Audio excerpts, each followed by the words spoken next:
¿Qué tal? ¿Cómo le va? Cuando estemos en el aire el jueves a las 22, seguramente ya se sabrá cuál es el curso de la denuncia penal que le hizo el ministro de Justicia, Cunio Libarona, a dos colegas, a dos periodistas de los medios nacionales, Darío Villarroel y Nancy Paso, como una suerte de preludio de aquello que para muestra basta un botón, y es para que nadie escarmiente, o todos escarmienten.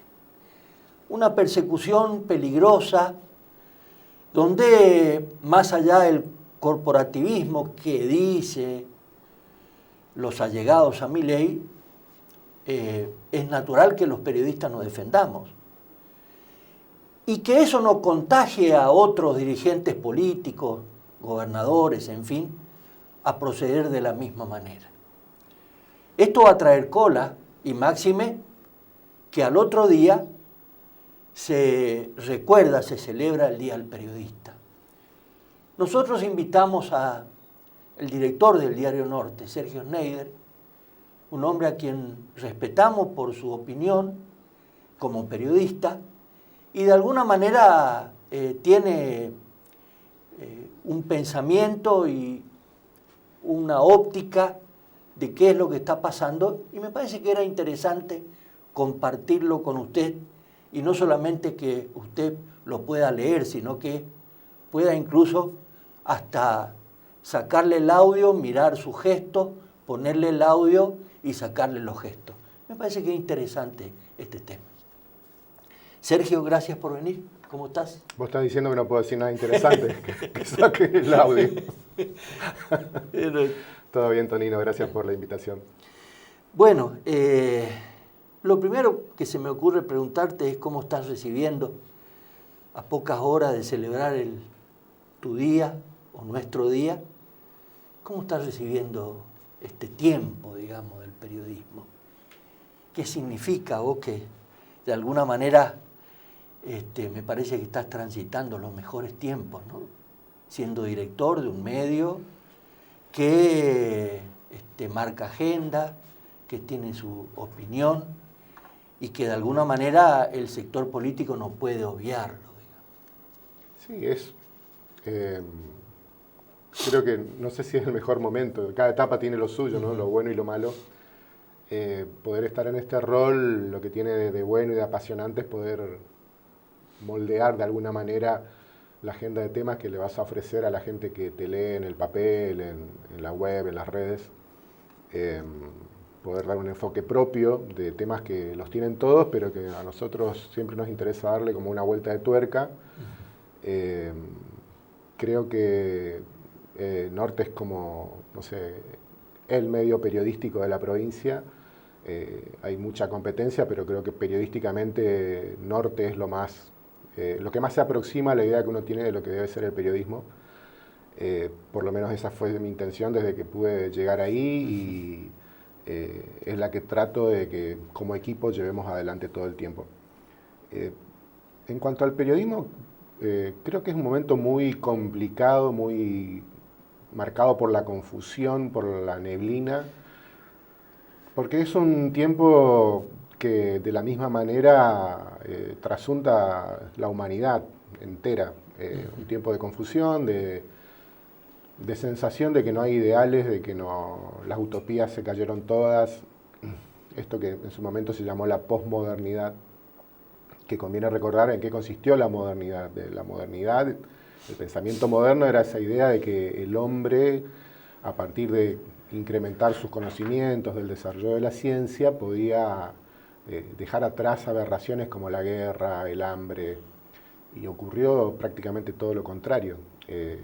La ciencia sirvió para incrementar el poder de destrucción y de autodestrucción que tenemos. El progreso económico nos está llevando a un callejón sin salida en la cuestión climática.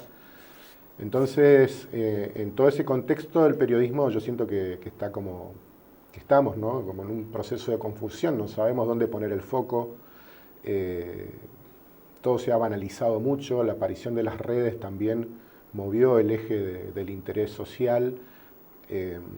Vos ves en los medios digitales más importantes del país cuáles son las notas más leídas y tienen que ver con cuestiones que no hacen a la vida de las personas, sino más a historias anecdóticas, al chisme.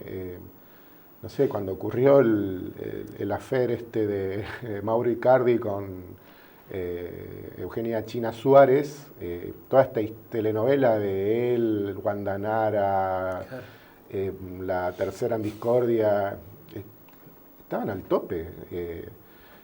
Y el periodismo perdió eso, ¿no? Esa capacidad de ser profundo, de ocuparse de lo importante.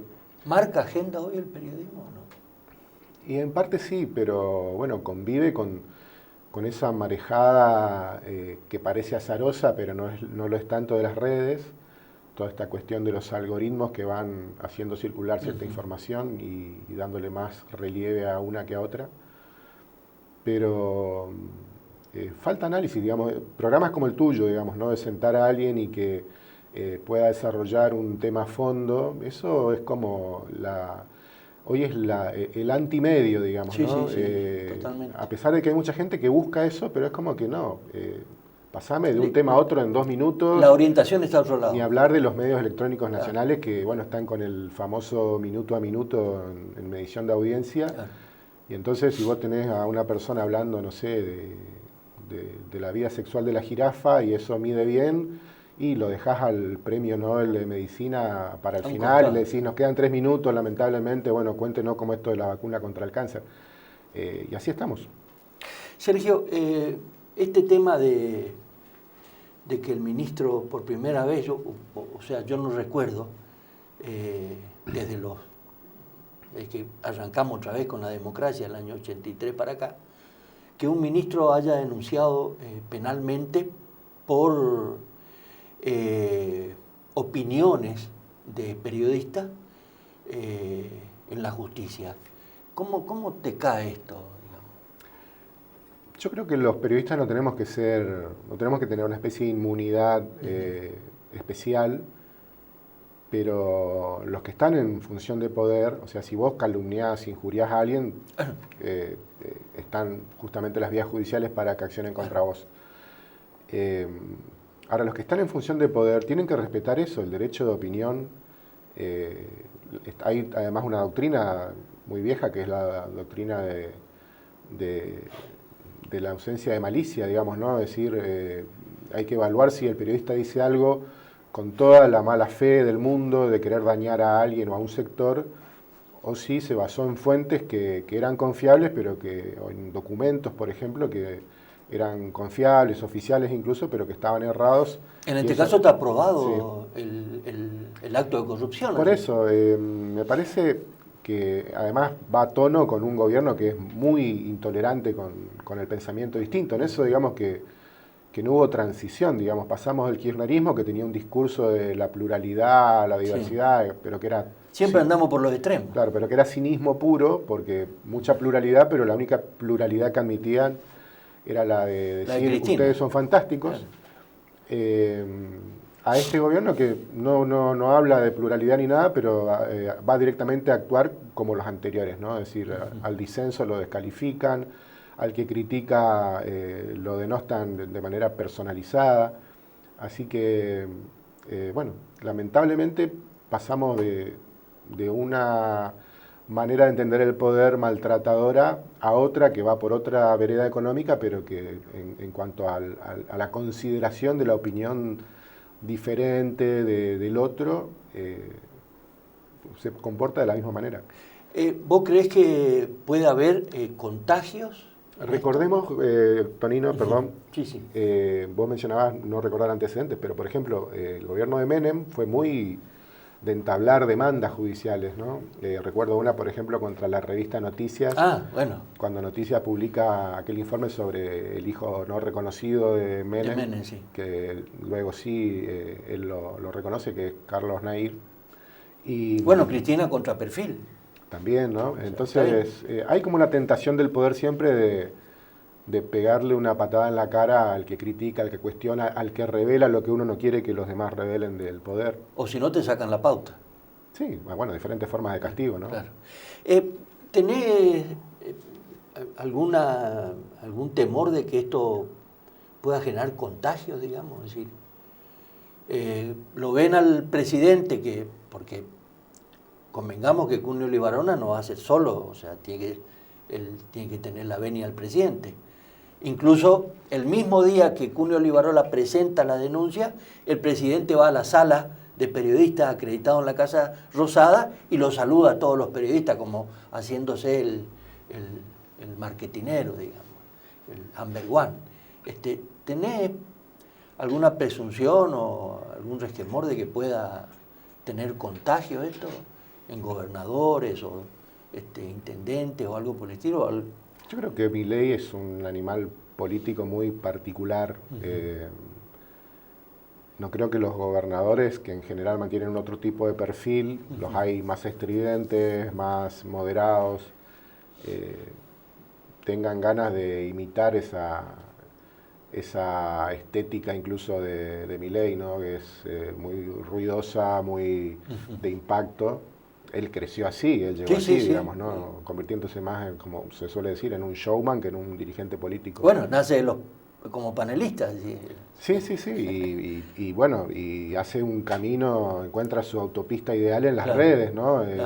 Prácticamente prescindió de los medios, sobre todo si vos analizás la segunda vuelta electoral del año pasado, después de esa primera, que Massa sale primero y que insufla un ánimo de exitismo en el peronismo, en esa segunda vuelta en que se da, gira como en un bote, como una vuelta a campana de un bote la realidad política, Milei tenía todos los medios en contra, vos te dabas cuenta, o sea, la plata de Massa puesta en comunicación se notaba demasiado y había una campaña terrible de descalificación de Milei y aún así el tipo gana por una ventaja que creo que nadie la estaba esperando de esa magnitud. De modo que él creo que ahí es como que siente que puede manejarse sin medios, asume, corta la pauta a todos los medios nacionales como parte de un ajuste. Y él sigue confiando en eso. Algunos, porque Argenzuela, digamos, con Jorge Rial a la cabeza, descubrió que tanto TN como Crónica tenían pauta. Bueno, y después hay otro castigo encubierto. Yo lo llamo castigo viéndolo como periodista, ¿no? Claro, viéndolo desde el punto de vista de nuestro trabajo, que es las entrevistas solo a determinados periodistas o a determinados medios. Claro. Que no es solo Milei, Cristina también eligió muy bien a quién dar sus escasas entrevistas. Lo eligió a Rial. A Rial, bueno, a otros periodistas, ¿no? Que eran así como, salvo algunos que podés disentir con ellos, pero te inspiran respeto, como, no sé, Hellblum, por ejemplo. Alconadamun, por ejemplo. Pero también eligió periodistas militantes, entonces eso también es una forma de castigar. Sí, por supuesto. Sergio, ¿cómo ves esta situación del orden nacional donde, digamos, Milei está perturbado y encerrado en que, digamos, el superávit fiscal no se toca por nada absolutamente? Y poder lograr esto solamente con ajustes. Empezó con los jubilados, está con la clase media. ¿Cómo ves esta situación? ¿Y vos crees que en el segundo semestre esto se puede, digamos, ablandar un poco? O pensando incluso cuando Milei dice nos vemos en el 25, que por más que se diga que él mantiene la imagen o mantiene el grueso de los votos, ¿cómo estás viendo vos este tema? Yo en principio separaría dos cosas. Por un lado, el desastre que deja el kirchnerismo, sobre todo el kirchnerismo. También gobernó Macri, pero la mayor cantidad de años de gestión de los últimos 15 a 20 años estuvo en poder del kirchnerismo, que fue realmente el intento de, no sé, yo lo llamo que es puro terraplanismo, digamos, ¿no? Es decir, creer que vos podés sostener toda la economía de un país solo emitiendo moneda sin generar productividad, sin incentivar la Sin generar producción, riqueza, sin conquistar mercados. Claro. Y solo esto, ¿no? Esta mecánica corrupta de los subsidios, disfrazando, es como cuando tenés la tarjeta de crédito, tenés cupo y le das, no sé, 3 meses de buena vida a tu familia hasta que se te agota el margen de la tarjeta, la reventaste y tenés que chocar contra la realidad. De golpe... Tenés que pagarla. Sí, se terminaron la salida, y no solo se terminó la salida, se terminó, no sé, la gaseosa en la mesa, se terminó la carne. Así que yo creo que, por un lado, decir que el ajuste comienza con Milei es bastante necio, ¿no? Es decir, venimos de un ajuste que fue como en cuotas, sí. Todos nos fuimos empobreciendo. Creo que en eso el kirchnerismo planteó un criterio de que el progreso es empobrecer todos juntos, digamos, ¿no? Porque la clase media se fue para abajo, el que estaba mal comenzó a tener una asistencia social, pero una asistencia social boba, por llamarlo de alguna manera, que no iba acompañada de educación de calidad, de otros incentivos para que las personas tuvieran herramientas con las cuales reinsertarse en un mercado laboral. Y la otra parte es el ajuste de Milei, porque todos decían, hace falta un ajuste, pero tenés una gama... ¿Quién lo llevaba a cabo? Claro, tenés una gama, el ajuste no es uno ¿Quién solo. corría el costo político? O sea, cuando vos abrís la caja, no es que hay un ajuste posible, tenés diferentes maneras de ecualizar ese ajuste. Y yo creo que el ajuste es demasiado salvaje. Más allá de que pudo no ser, que nadie imaginaba un nuevo gobierno fuera de Milei o de Massa sin un ajuste, el ajuste es demasiado terrible. La manera en que se está ejecutando es demasiado terrible. Sí. Bueno, hay estudios económicos que, basados en datos, no en opinión, que marcan que al mayor esfuerzo, por ejemplo, lo han hecho como que el 34% de la reducción del déficit es sacarle el poder adquisitivo a los jubilados. Sí, sí. Un tercio. Y hay cosas que no me cierran, ¿no? Yo sigo pensando que la Argentina hace muchísimos años, más de 40, 50 años, que no tiene un gobierno de clase media para la clase media. La clase media no tiene partido político, no tiene líderes, estamos huérfanos. Y siempre dependemos de personas que no saben lo que es ser clase media y que nos vienen destruyendo como clase media. Fíjate que Milei se crea en un escenario de subsidio, porque el padre, con las 2 empresas de transporte que tenía, los crió a ellos, a él y a su hermana, a Karina, en función de ese escenario y de esa costumbre familiar. Néstor Kirchner lo subsidiaba a las 2 empresas donde se cría, incluso el propio Milei era socio de una de las empresas. Entonces, a mí lo que me pasó con Cristina, me pasó con Macri y me pasa ahora con Milei es sentir que hay gente que no sabe lo que es vivir la calle como una persona cualquiera de clase media, como el empleado de comercio, como el taxista, como el hombre a pie, albañil, como el maestro mayor de obra.